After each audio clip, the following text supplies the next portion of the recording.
প্রিয় দর্শক বন্ধুরা, আমি আছি এখন কলাতিয়ার নাজিরপুরে। নাওখোলা যে লেকের পাড়ে যাচ্ছি, কিন্তু যাওয়ার আগে রাস্তার যে সৌন্দর্য, যেই ফুলের দিকে আমাদের তেমন একটা নজর পড়ে না, সে ভাট ফুল রাস্তার দুই ধারে এই যে দেখেন কি সুন্দর থরে থরে ফুটে আছে। এটাকে ভাট ফুল বলে। প্রচুর ভাট ফুল রয়েছে। ভাট ফুলের সৌন্দর্য, যে মধু সংগ্রহ করছে মাছি। কি চমৎকার ফুল ফুটে রয়েছে।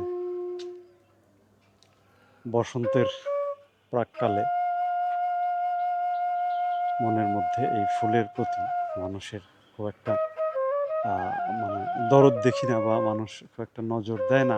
আমি যা দেখেছি, ছোটোবেলা থেকেই দেখেছি বিভিন্ন জায়গায় এই ফুল ফুটে থাকে, কিন্তু এর দিকে নজর দেয় না। অথচ একটা সুন্দর ফুল এই যে দেখেন ফুটে রয়েছে। এটা ন্যাচারালি হয়, এটা কেউ এখানে রোপণ করেনি, কেউ যত্ন করে এই ফুলের বাগান করেনি। এই ভাট ফুল এইদিকেও আছে, সব দিকেই দেখাচ্ছি। দেখে ফুলের বাহ দেখলে দিকে মনটা ভরে যাবে আপনার। মানে ভাট ফুলের পাহাড় আর কি। ওই দিক থেকে মনে হয় একটা ভাট ফুলের পাহাড় নিচে নামিয়ে দেখেন, দেখছেন না? দুর্দান্ত। পথে ঘাটের যে অপার্থিব সৌন্দর্য যেটা দাঁড়ায় আর কি, হ্যাঁ, স্বর্গের মতো লাগে না? এই স্তূপ মনে হইতেছে, স্তূপ। হ্যাঁ, মানে যে সৌন্দর্য যোগ করেছে এই ভাটফুল, এবং ভাটফুল কিন্তু আমাদের মানে মধুর একটা প্রধান ইয়ে। এই সিজনে যে মধু হয় সেটার মানে ভাটফুল একটা বড় ভূমিকা পালন করে। এবং এটা অনাদরে পড়ে থাকে রাস্তার পাশে, কেউ এদের ভালো মতো তাকায়ও না, অথচ কত সৌন্দর্য।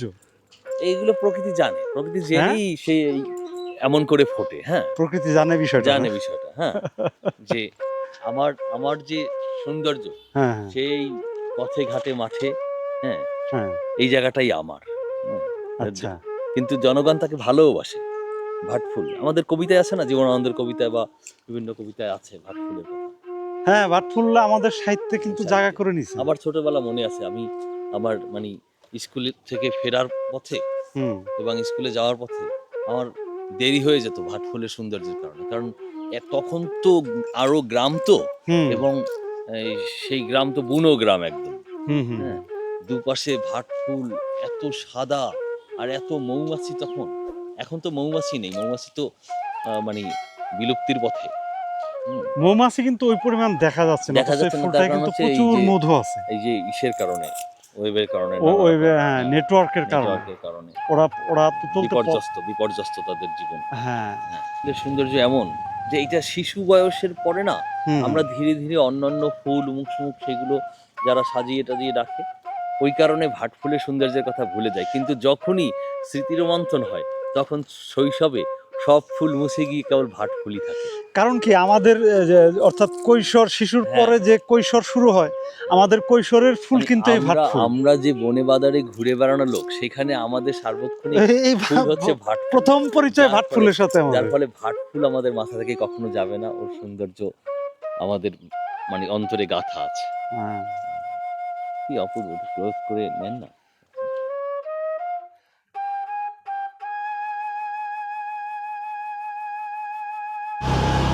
বন্ধুরা, আমরা নাওখোলা যে লেক রয়েছে সেটা দেখতে পাচ্ছেন, একদম শুনশান, নীরব, কোনো রকম কোনো ভিড় নেই।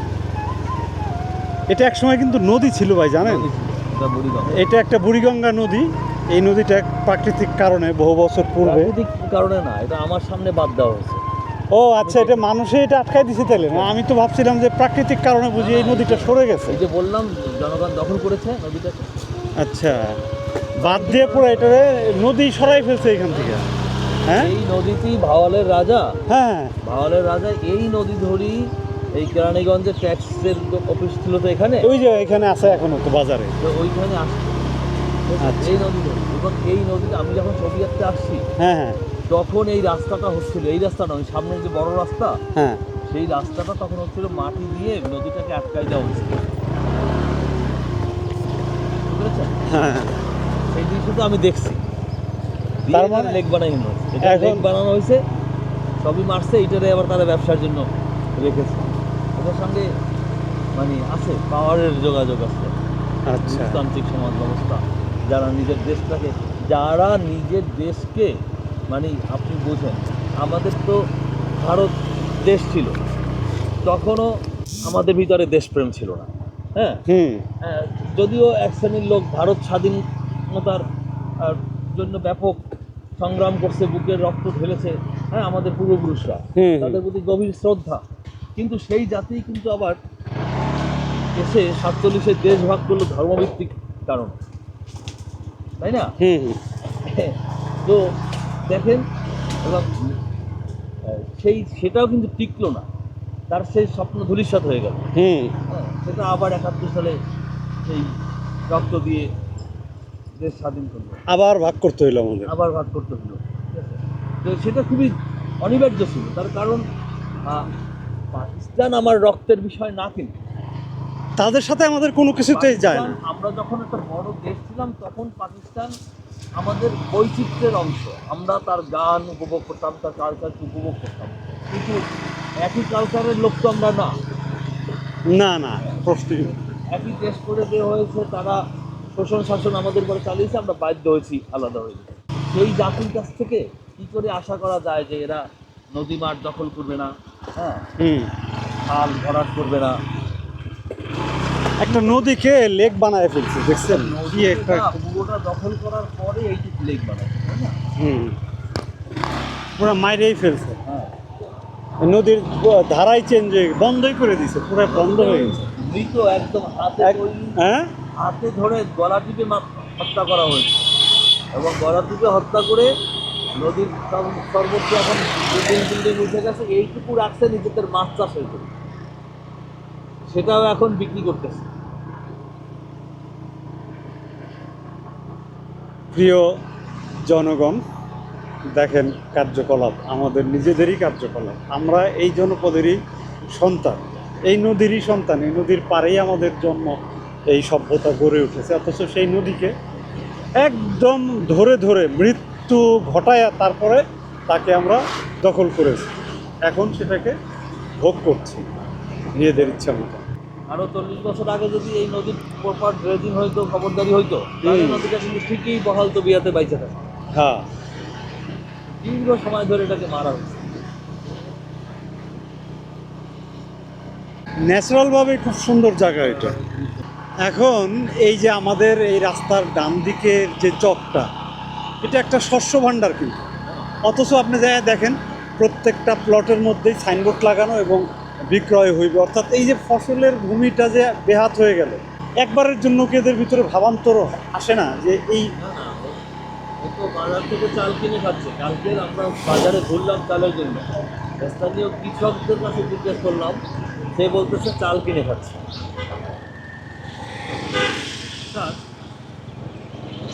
এই কি করে বীজ দিয়ে ফসল ফলায়, সেই ফসলটা বাজারে বিক্রি করে দিয়ে অন্যদের কাছ থেকে আবার সেই ফসল কিনে খায়, সেভাবে আমিই শুধু বীজ দিচ্ছি, আর কেউ তো দেয় না। বুঝতে পারছো? আমি মানিকগঞ্জে একবার, মানিকগঞ্জের ওই ঘিউর থানায়, ওই ওই জায়গার নাম হইল বানিয়াজুরিতে, তো বিকেলবেলা চকের মধ্যে ঘুরতেছি আমি আর জাহাঙ্গীর ভাই, তো এত ফসল, ওইটাও খুব শস্য ভাণ্ডার, অনেক ফসল হয়, বুঝছেন না, 3টা ফসল হয়, তো তামাক চাষ করছে পুরা, মানে যায় আমার মনটা খুব খারাপ হয়ে গেছে, এত সুন্দর একটা ফসলের জমি, এখানে তামাক চাষ। তো এর জিজ্ঞেস করছি, ভাই আপনি যে সব জমিতে তামাক বুনছেন? কয় হ্যাঁ, আমি এবার সব, তার যতটুকু জমি আছে সব জমিতে তামাকের চাষ করছে, জমিতে ভাতের ধান, ভাত খাবেন করতে, কয় কিনা খাবো। সে কিন্তু তার আগের বছর ক্ষেতের ধানের ভাত খাইছে, এবার ওই তামাক কোম্পানি তাকে অনেক টাকা দাদন দিছে, এক্সেস টাকা দিছে, উদ্বুদ্ধ করছে টাকার লোভে। তখন সে আমায় যেই কথা, আপনি যেই কথাটা বললেন, এই কথাটা ওই কৃষক আমাকে বললো যে আমরা বাজার থেকে কিনা খাবো। কৃষকের লোভ যেমন আছে, একই সঙ্গে কিন্তু এটা রাষ্ট্রের নীতিমালার সমস্যা। এটা তো রাষ্ট্রীয় সমস্যা। রাষ্ট্রীয় সমস্যা, রাষ্ট্রের নীতিমালায় যদি থাকতো যে এরকমের শস্য ক্ষেত দখল করে তামাক চাষ করা যাবে না, না। তাহলে কিন্তু ওকে পুলিশে ধরে নিত, তাই না? হ্যাঁ, ও ভয় পেত না, আবার টাকা দিলেও তো আমি এটা পারবো না। যেমন গাঁদার চাষ করতে পারে কেউ না, এখানে? পারে না, কোনো নীতিমালা নাই সরকারের। আর এই যে যে নীতিমালা থাকলেও তার কোনো কার্যকারিতা নাই। না, ফসলি জমি কখনোই বাড়ি ঘরের কাজে ব্যবহার করা যাবে না, এরকম কোনো আইন কি আছে এই দেশে? হ্যাঁ আছে তো, আইন আছে কিন্তু। তো শেখ হাসিনাও কইরে গেল। শেখ হাসিনা হ্যাঁ, এই যে আমাদের এদিকে এই আটি বাজারের পরেই কিন্তু সে ঘোষণা দিছিল হুম, যে এরপরে আর কোনো ফসলি জমি ব্যবহার করে হুম। আবাসন প্রকল্প হতে পারবে না। তো সে আইন কি বাস্তবায়ন হয়েছে? সে বাস্তবায়ন হয় নাই, বরং এটার পরে আরো তীব্রভাবে বাইরে গেছে। 1 টাকা পুঁজি খাটাইয়া 500 টাকা ব্যবসা করে তারা কিন্তু এই জমি জমা কিনা হুম, এখানে আবার কাজ চালাচ্ছে, মানে ফসলের জমি পুরোটাই সর্বনাশ করছে তারা। আমি এখানে ছবি এঁকেছি 2 বছর আগে, হ্যাঁ, এখানে ছবি এঁকেছি। একটা জমির মাঝখানে এরকমের ওয়াল করার জন্য ইটের গাঁথনি হয়েছে, আসলে আমার আমার বুকে লাগে, বুঝছেন, ও কলিজায় ব্যথা লাগে। এরা কিনে খাবে। এই কিনে কিনে যে কোত্থেকে আসবে এটা কিন্তু জানেন একজন কৃষক। চালটা কোত্থেকে আনতে হবে কিনা, এরা ভাবে আমরা বাজারে গেলেই তো পাবো।